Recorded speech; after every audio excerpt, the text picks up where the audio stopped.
Oséias, capítulo 4, versículo 6, ele falou algo muito interessante. O meu povo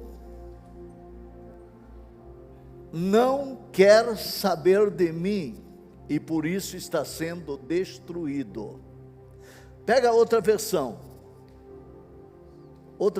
da Bíblia. O meu povo foi destruído porque lhe faltou o conhecimento.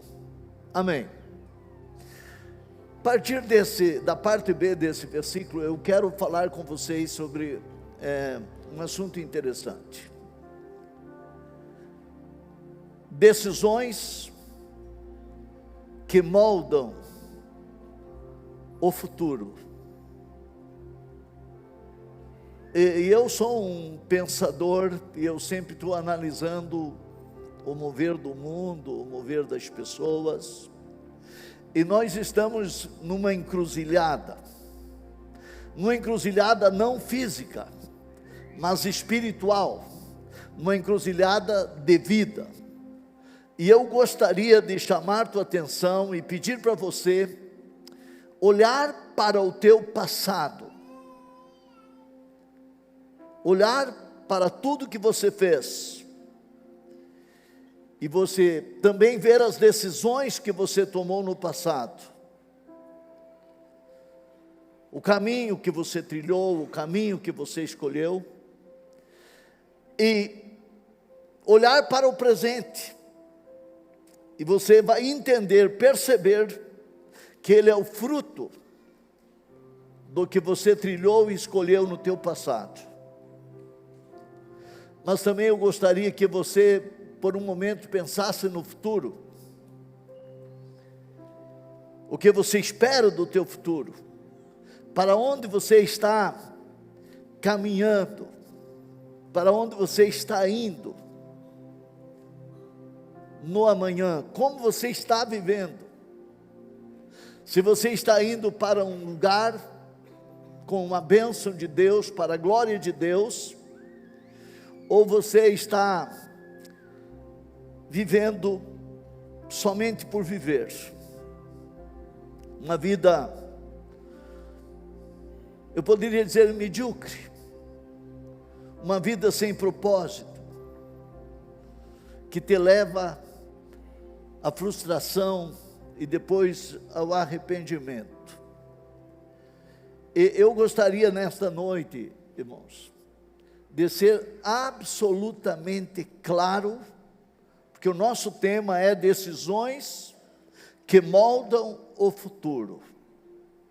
E eu quero dizer para todos vocês que o futuro de cada um de nós não é determinado pelo acaso, não é determinado pelas circunstâncias que você vive, não é determinado por aquilo que alguém faz por você, de bem ou mal, não é determinado pelo governo, pela política. O teu futuro não é determinado porque você pensa, não, pessoas têm inveja de mim, pessoas desejam o meu mal, eu sou perseguido e por isso eu estou vivendo assim.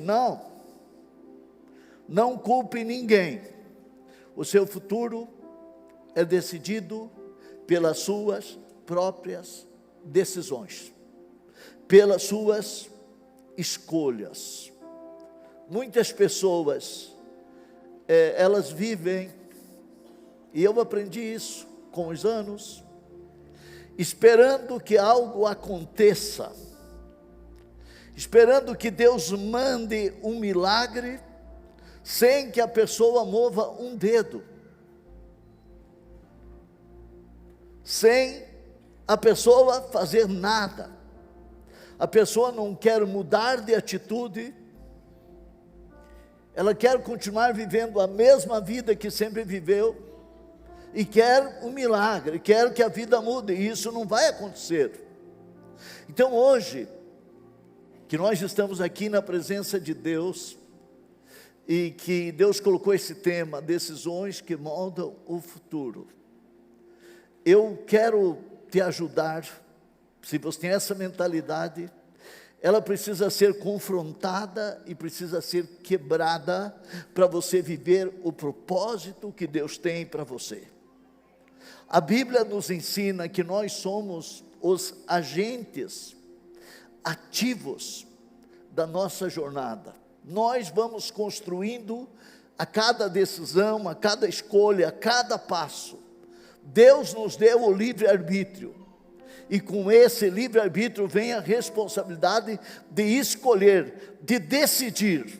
Por isso hoje, o nosso tema é decisões que moldam o nosso futuro. E esse tema fala de decisões que são inadiáveis, que você não deve jogar, empurrar com a barriga e jogar para o futuro. Não. Você precisa literalmente decidir para reescrever o roteiro da sua vida, que vai também te lançar para o propósito extraordinário que Deus tem para você.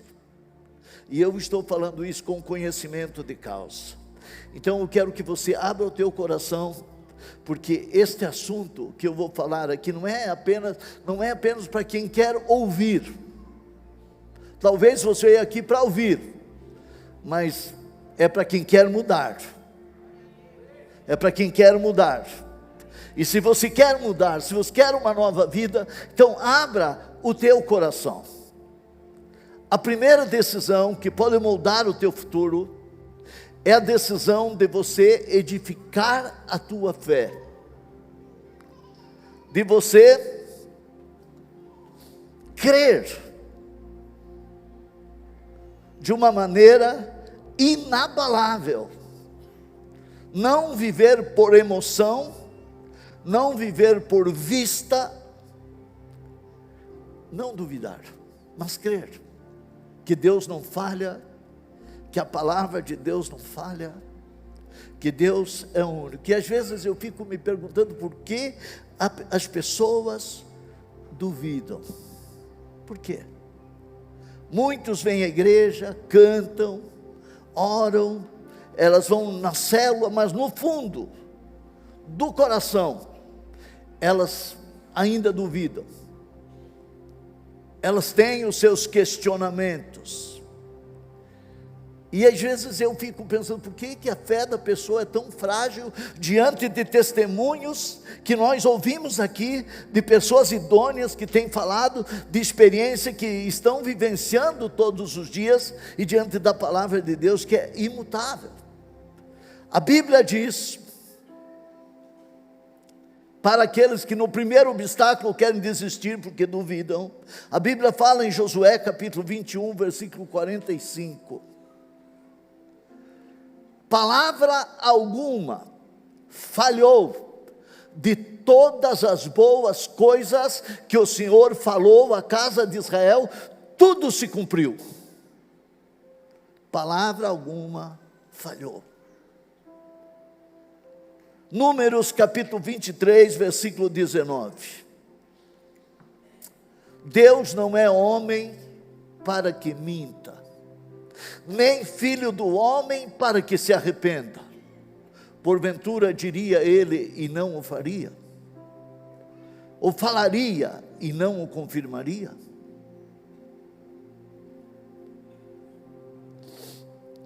Eu tenho 3 perguntas aqui. E essa pergunta não é para quem veio aqui pela primeira vez hoje. Se você é novo, está na casa do Pai, sinta-se à vontade. Mas eu estou falando para essas perguntas, para aqueles que estão há tanto tempo numa célula, tanto tempo na igreja, mas vivem duvidando. Você está duvidando da palavra de quem nunca mentiu? Deus nunca mentiu, mas você duvida. Você está chamando Deus de mentiroso com a sua falta de confiança. Onde está a coragem para você crer no Deus que move montanhas, no Deus que respondeu àquela irmã numa semana, onde mandou um problema e o pai não bebeu mais, porque sabia que se bebia ia morrer? O Deus que tem meios para colocar o impossível dentro do possível, para que você viva uma vida abençoada dentro do propósito que Ele tem para você. Por que duvidar? Hebreus 11:6 diz, categoricamente, ora, sem fé é impossível agradar-lhe, porque é necessário que aquele que se aproxima de Deus creia que Ele existe e que é galardoador dos que o buscam. Deus não responde às suas necessidades se sua fé não estiver ativada. Você quer que Deus se mova em sua vida? Então pare de pedir e comece a crer. Pare de pedir e comece a crer. Agradecer antes de se tornar realidade na tua vida. Porque fé é isso. É você saber que você já tem e que vai chegar, porque Deus não pode falhar com aquele que crê. Vai chegar. Fé é isso. Então, a sua incredulidade é uma barreira que impede o agir de Deus. Decida hoje quebrar essa barreira para edificar a sua fé. Talvez você diga, pastor, mas a minha fé é tão fraca, a minha fé é tão pequena, pastor, como é que eu faço para ter uma grande fé? Eu vou te ensinar um segredo. Fé é você concordar com a palavra de Deus. Fé é você concordar com o que a palavra de Deus diz. Isso é fé. Você precisa crer para respirar. Você duvida de respirar? Olha, faz assim, ó.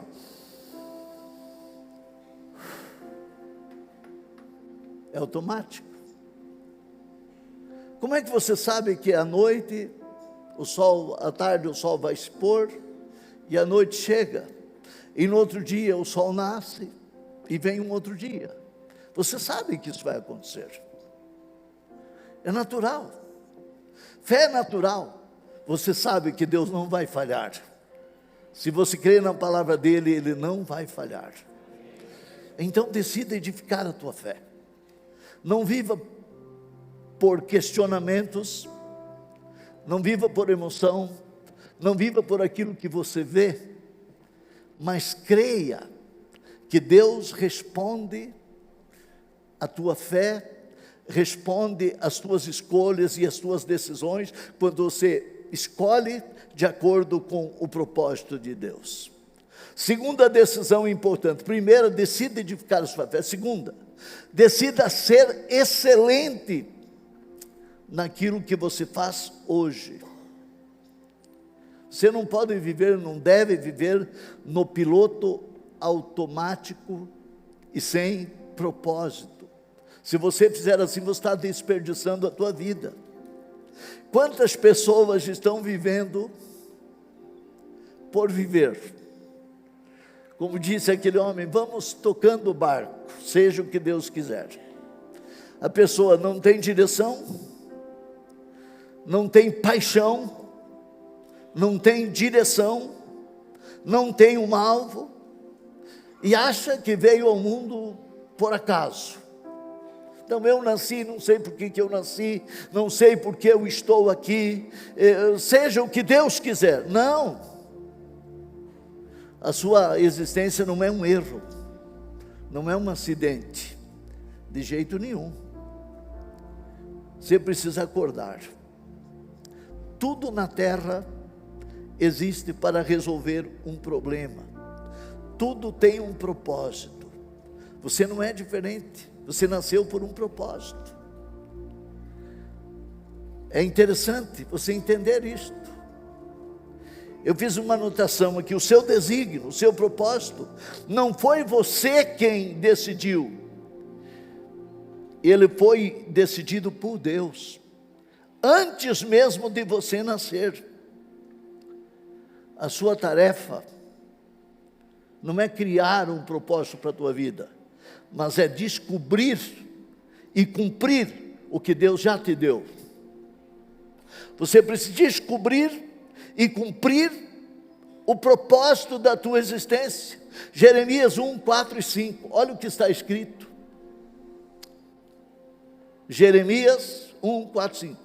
Veio a mim a palavra do Senhor dizendo: antes que te formasse no ventre, te conheci. Antes que saísses da madre, te santifiquei.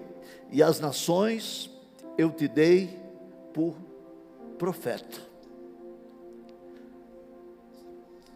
Você pensa que a tua presença, lá onde você mora, no bairro, no sítio, no interior, aqui na cidade, aqui no centro, a tua presença aqui nesta igreja é aleatória? Não, não é não, de jeito nenhum. Eu sempre falo assim, que há um desígnio geográfico para a sua vida. Eu me lembro quando eu entrei em Concórdia, eu nunca vou esquecer, dentro do carro, isso faz 23, 24 anos, dentro do meu carro, antes de descendo ali para a IACC, eu levantei minha mão e comecei a orar, e eu disse: Deus, eu estou chegando em Concórdia, e aqui é meu território, a minha parte geográfica, e eu venho para abençoar esta cidade, eu venho com propósito, eu venho para levar a tua palavra, levar esperança para as pessoas. Eu me lembro da oração que eu fiz. Então há algo que somente você pode fazer, há um vazio que somente você pode preencher. Então não se compare com ninguém, não reclame, não se vitimize, não fique reclamando: não, eu sou feia, eu não vou casar nunca porque eu sou feia. Não tem feiura que não tenha um jeito de dar um toque para que você encontre alguém para casar. Então não reclame. Talvez eu lembro daquela mulher que eu só olhava para o chão e não era feia, faltava acabamento para ser feia. Mas eu disse: minha irmã, você é uma obra-prima da criação de Deus. Você é uma mulher abençoada, você nasceu por um propósito. No outro domingo veio uma senhora do lado do esposo, feliz da vida, me deu um abraço: pastor. Eu olhei: mas a senhora é nova aqui? Não, o senhor falou comigo domingo passado. É que eu resolvi me olhar no espelho, eu fui no salão e eu estou me sentindo diferente, eu estou cheio de alegria, eu estou cheio de bênção. Então pare de se vitimar. Às vezes você não consegue prosperar porque você não age por fé, você não descobriu o teu propósito e você reclama. Você nasceu para prosperar, você nasceu para viver bem, você nasceu para ser feliz. E você pode dizer: eu peço e Deus não responde. Pare de pedir, comece a agradecer, comece a louvar a Deus, comece a profetizar antes de você ver o milagre acontecer, porque o milagre vai acontecer em resposta à tua fé, em resposta ao que você crê. Há um desígnio para a sua vida, é uma escolha, é uma decisão. Terceira decisão: decida honrar as autoridades bíblicas. É importante, porque só não honra quem se rebela, e a rebelião, ela rouba as bênçãos de Deus da nossa vida. A rebeldia contra a autoridade estabelecida por Deus é como uma praga, que impede o crescimento e a proteção e a própria promoção.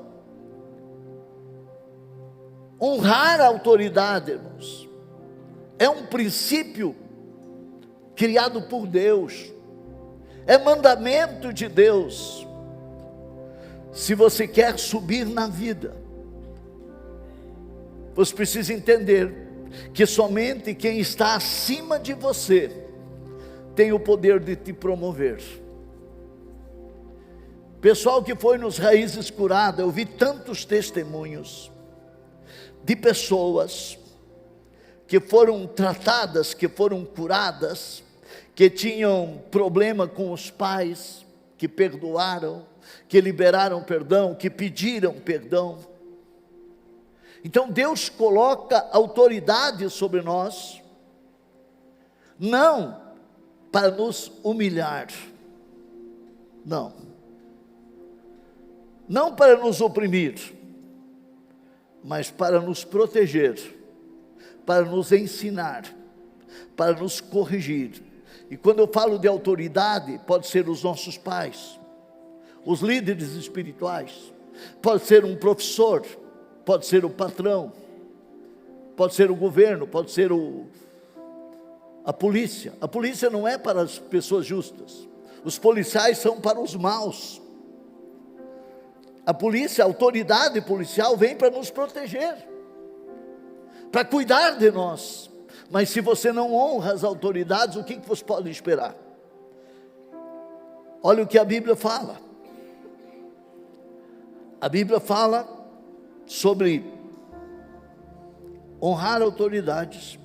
Deuteronômio 5,16 diz o seguinte para os filhos: honra teu pai e a tua mãe, como o Senhor teu Deus te ordenou, para que se prolonguem os teus dias e para que te vá bem na terra que te dá o Senhor teu Deus. A história do filho pródigo todos vocês conhecem. O filho pródigo foi comer a comida dos porcos, e ele estava longe do pai, ele não honrou o pai, e na verdade, eu diria que faltou sabedoria para honrar a autoridade do pai que o amava, que queria cuidar dele. Ele não honrou o pai, e ele foi para o fundo do poço. Talvez você pode se perguntar, mas por que a minha vida está estagnada? Por que nada dá certo? Por que as coisas não mandam? Eu pergunto para você, eu quero ser claro, eu quero ser direto, porque na verdade eu não estou brincando com a tua fé, e você não veio aqui para brincar, e eu acho que a verdade sempre liberta. E eu pergunto para você: você honra a Deus? Você honra o teu líder de célula? Quando ele manda uma mensagem para você, você responde imediatamente? Você se mandou, esse cara vem me incomodar de novo? Quando o líder está orando por você todos os dias, quando ele está querendo o teu bem, quando ele passa às vezes madrugadas orando e dizendo: Deus restaura o casamento, Deus prospera o fulano, prospera a fulana, você realmente tem honrado? Talvez essa é a causa de você estar desprotegido, por desonrar, porque a rebelião, ela é pior do que o pecado de feitiçaria.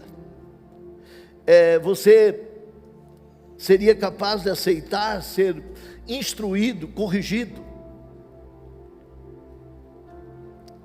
Tem um salmo muito interessante, que nos mostra que a rebeldia nos condena a uma terra árida, enquanto o desejo de estar debaixo da autoridade, de aprender, nos traz prosperidade. Salmo 68, versículo 6. Deus faz que o solitário viva em família, liberta aqueles que estão presos em grilhões, mas os rebeldes habitam em terra seca.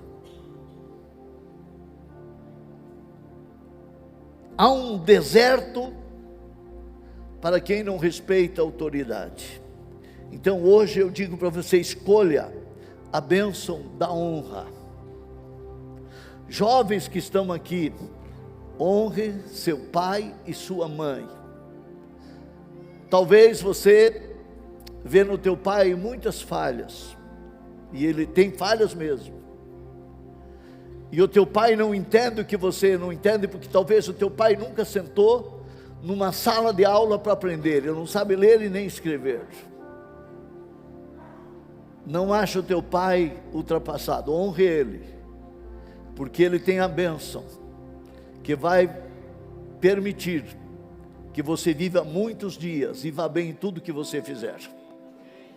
honre teus pais, honre tua mãe, cuide deles, até o fim, jamais desonre, escolha hoje a honra. A quarta decisão, de reconhecer e ter um mentor sábio. É importante. Eu aprendi há muito tempo, não caminhe sozinho. Você precisa estar conectado a uma sábia orientação. Às vezes, o orgulho, a arrogância sutil, ela impede a pessoa de ouvir e aprender, porque a pessoa não é capaz de ouvir ninguém. Eu não sei se você já conhece pessoas assim, eu conheço muitas, que você não consegue falar, porque a pessoa, ela sempre tem na ponta da língua a resposta, ela sabe tudo, e a vida dela é um fracasso. Então, quando você tenta carregar o mundo sozinho nas costas, achando que você sabe tudo, que você não precisa de ninguém, isso faz você se cansar, isso faz você viver uma vida frustrada. E eu quero te mostrar um exemplo bíblico da importância de um mentor na vida. A Bíblia fala que Moisés, que foi o maior libertador da história da humanidade, que conduziu mais de 3 milhões de pessoas pelo deserto à terra prometida. A Bíblia diz que Moisés guiou o povo pelo deserto, mas foi Josué, o seu aprendiz, e depois sucessor dele, quem introduziu o povo para a conquista. Não foi Moisés, alemão, que conduziu o povo à conquista. Foi Josué que teve Moisés como seu mentor, como seu líder, como seu orientador. Josué não tentou inventar a roda, ele aprendeu com Moisés, porque o que você não sabe,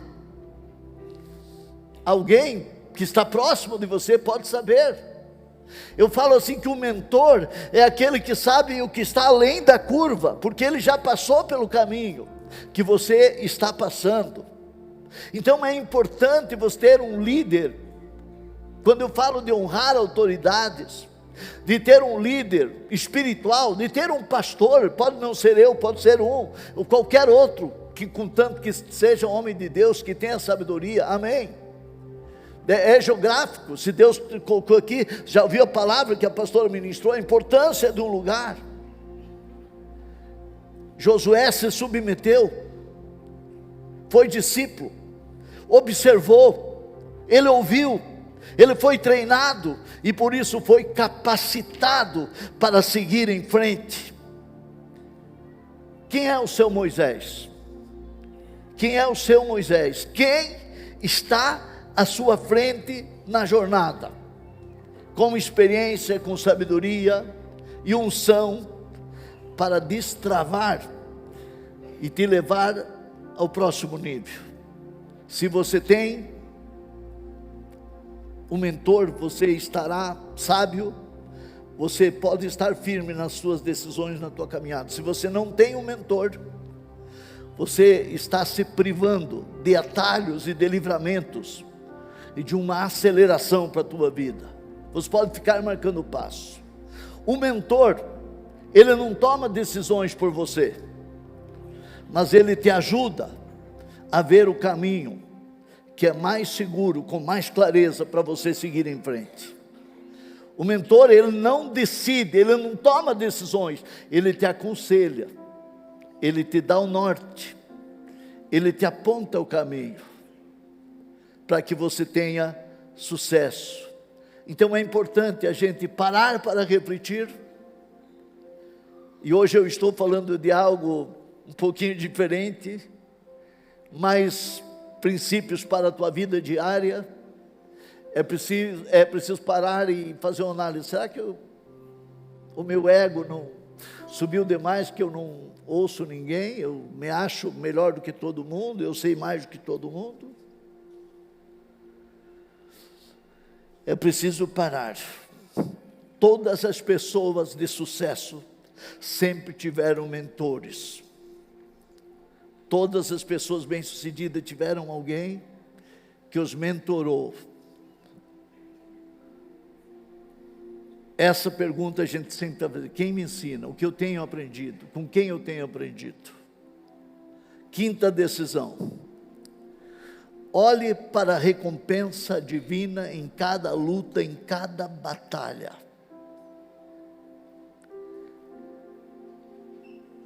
Aqui está um ponto-chave da vida. Sabe por quê? Porque a vida cristã, a vida com Deus, não é um mar de rosas sem os espinhos. É um mar de rosas, mas com espinhos. Tem batalhas, tem lutas. A vida cristã tem lutas. E essas batalhas muitas vezes vêm e elas são intensas. Mas uma coisa chave é qual é a perspectiva que você tem sobre elas. Como você vê as lutas que você enfrenta. Você vê o fracasso, você vê como um castigo, você vê como se Deus te abandonou, você vê como se você está sendo aquela pessoa que está vitimizada, que Deus não olha para você, ou você vê uma oportunidade para a glória de Deus. Deus permite lutas, não para te humilhar, mas e nem para você passar vergonha, não.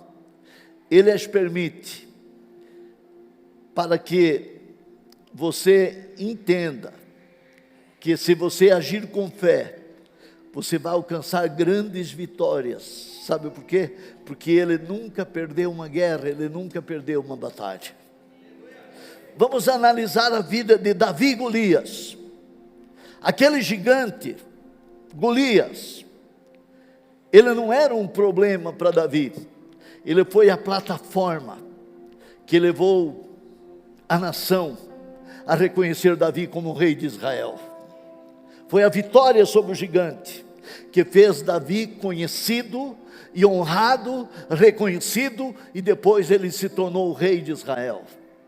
Davi poderia tremer de medo como o resto dos soldados. Não, mas Davi disse: há um Deus, e eu estou com Deus, e esse problema eu vou enfrentar, porque o meu Deus é mais forte. E é que ninguém sabia que ele já tinha matado um leão e tinha matado um urso. Ele era um matador de leão e um matador de urso, só que ele nunca se vangloriou pelas conquistas dele, porque quem anda com Deus não tem motivo para se vangloriar por nada. Toda a honra e toda a glória é daquele que sempre vence as batalhas por nós. Aleluia! Imagine, muitos de vocês conhecem a nossa história aqui, aquelas experiências pessoais que eu vivi no passado, quando eu decidi, tomei uma decisão, quando eu fui levado a construir o nosso auditório, a fundar a Era Church, a ir lá em Florianópolis 6 meses, toda semana, e abrir a igreja lá, a enviar pastores. Não foi num mar de rosas, não, foi em meio a lutas, foi em meio a perseguições, foram decisões tomadas, no meio de grandes batalhas, mas sempre eu olhei para a recompensa, sempre eu olhei para o resultado de vidas restauradas, vidas salvas. Então, não se vitimize, não, olhe para o amanhã, olhe para a vitória. Outra decisão importante: ouvir a voz do Espírito Santo diariamente. Decida ouvir o Espírito Santo. Se você ignora a voz de Deus na sua vida, você não vai alcançar o objetivo. Você precisa aprender. Este é o ponto mais vital para todo verdadeiro cristão. O Espírito Santo não é uma força, ele não é um poder, não é uma energia, mas ele é Deus, a terceira pessoa da divindade. Ele é o nosso guia, ele é o nosso comandante, Ele é o nosso mestre, Ele que opera os milagres que nós vimos aqui nas pessoas, em nome de Jesus. Então nós não podemos ignorar o Espírito Santo. Às vezes a pessoa está tão ocupada, tão distraída, tão focada em outras coisas, que não ouve a Deus, como no caso do nosso irmão que disse: fiz um jejum de 15 dias de televisão. Deus fez coisas extraordinárias na minha vida. Que tal você fazer um jejum de celular, para ouvir Deus falar com você? Às vezes a pessoa tem pessoas que jogam aqueles negocinhos lá online, eu não sei como é que funciona. Eu ouvi falar que tinham jovens, na época que passavam a noite toda jogando. Como é que Deus vai falar? Como Deus vai dirigir? Não tem como. O Espírito Santo quer guiar a tua vida, Ele quer te proteger. Então decida silenciar o barulho do mundo, silenciar o próprio ego, mas se sintonize com Deus, tua vida vai mudar. E a última, decida semear com expectativa de uma colheita específica. Você vai apenas dar ou plantar com fé. As pessoas muitas vezes não sabem porque elas vivem amarradas, trancadas. Muitos entendem, e essa é a parte mais difícil da igreja, que oferta é dar dinheiro. Eu vou ter que dar o meu dinheiro e pronto. Na Bíblia, não é isso. A Bíblia é um livro, não apenas de dar, mas é um livro muito mais sobre receber. Adão recebeu o jardim do Éden. Adão recebeu uma esposa. Nós recebemos o poder de sermos feitos filhos de Deus. A lei espiritual da semeadura e da colheita é imutável. Ninguém pode mudar. Se você semeia pouco, colhe pouco. Se você semeia sem fé, sem propósito, colherá o vazio. Lucas 6,38, olha o que fala sobre isto. Lucas 6,38, dai e ser-vos-á dado. Não sou eu que estou falando, foi Jesus quem falou. É aquele que nunca mentiu, que não mente. Ele é a verdade, Ele é a vida. Dai e ser-vos-á dado, boa medida, recalcada, sacudida e transbordante, vos deitarão no vosso regaço, porque com a mesma medida com que medirdes, também vos medirão de novo. Pergunta: o que você está semeando? Com que propósito? Com que expectativa? Se você dá uma oferta e nada acontece, é porque muitas vezes você não está dando voz à sua semente, ou você não entendeu o propósito e não sabe o que fazer. Eu quero citar um exemplo. Eu vou tomar a liberdade, e eu não vou citar a pessoa que está aqui, o irmão que ouviu o testemunho ontem, foi ontem que eu estive lá, e o alemão está aqui, e nós ouvimos o testemunho do irmão que está aqui conosco, e ele está aqui, e ele compartilhou com os homens, que ele tinha o dinheiro para comprar um apartamento, e à noite ele sonhou, que alguém vinha vender um apartamento, e não era para ele comprar, que ele ia perder o dinheiro. A pessoa apareceu para vender o apartamento para ele, e ele disse: olha, meu irmão, eu não vou comprar de você, porque Deus já falou comigo que não é para comprar. A pessoa disse: mas então tu me empresta esse dinheiro? Eu também não vou te emprestar. Aí ele veio descobrir que o problema do apartamento ia para juízo com a família, e um problema muito complicado, e realmente ele ia perder o dinheiro. Mas porque ele aprendeu a semear, o dinheiro dele foi protegido, e ele não perdeu nem um centavo. É sobre isso que eu estou falando. Então, decisões mudam o nosso destino. A decisão de edificar a fé, a decisão de abraçar o nosso desígnio, porque nós nascemos por um propósito, a decisão de honrar as autoridades, a decisão de aprender com quem pode nos levar mais longe, a decisão de ver cada batalha como um trampolim para a glória de Deus, decidir ouvir a voz do Espírito Santo diariamente, ser guiado por Ele, e a decisão de semear com fé e expectativa de uma colheita sobrenatural. Isto muda o nosso futuro. Eu quero orar por você, mas eu quero dizer para você que quem sabe está passando um momento difícil. Erga a tua cabeça, se levante, declare que você não será mais um espectador da tua própria vida, mas você vai tomar decisões que vão te levar a um outro nível, porque as tuas escolhas serão escolhas que Deus vai te proteger. O seu futuro, ele pode ser escrito a partir de agora, com cada decisão que você tomar. Uma pergunta que eu sempre faço para mim: que tipo de futuro eu quero para mim? O que eu espero no amanhã? Não é um futuro de lamento. Eu sempre estou dizendo, eu estou ótimo. Eu sempre estou vendo o amanhã. Sabe por quê? Porque Deus nunca perde batalha, Deus nunca perde guerra. Jesus já venceu lá na cruz, Ele ressuscitou, Ele está vivo e Ele quer te abençoar. Eu quero que você se coloque de pé, e eu vou orar por você, e eu vou colocar a tua vida na mão de Deus. Mas eu digo, decida agora, decida pela vida plena com Deus, decida caminhar com Deus.